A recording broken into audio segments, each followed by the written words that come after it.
complet. Elle répondit oui, qu'elle ne pouvait jamais échouer à une telle mission.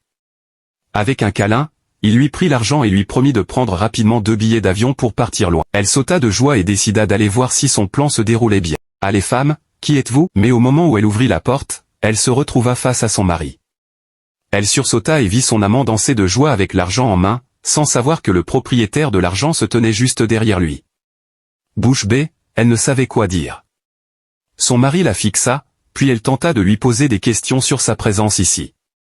Il répondit calmement, « Donc tu voulais ma mort ?» Il se tourna vers son beau-frère, « Toi, tu as comploté avec ma femme pour me liquider et prendre mon argent durement gagné. Et ça dans ma maison, malgré que je t'ai hébergé, payé tes études, malgré que je prenne soin de toi, tu veux me faire disparaître ?» Ce dernier, confus, ne savait quoi dire, tandis que la femme, en larmes, suppliait son mari de lui pardonner. Il lui dit, « Ferme-la, je te déteste. » Il tendit la main et reprit son argent des mains du jeune homme. Le beau-frère tenta de se défendre en disant qu'il n'avait pas de mauvaises intentions.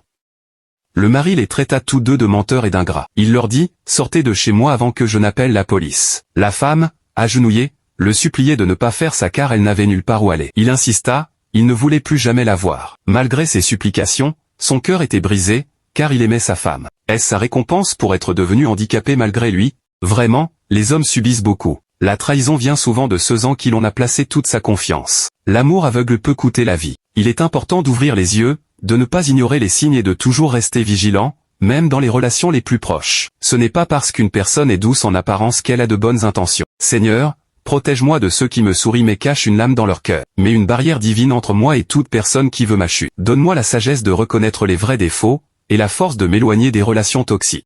Tapez Amen, commentez et partagez autour de vous.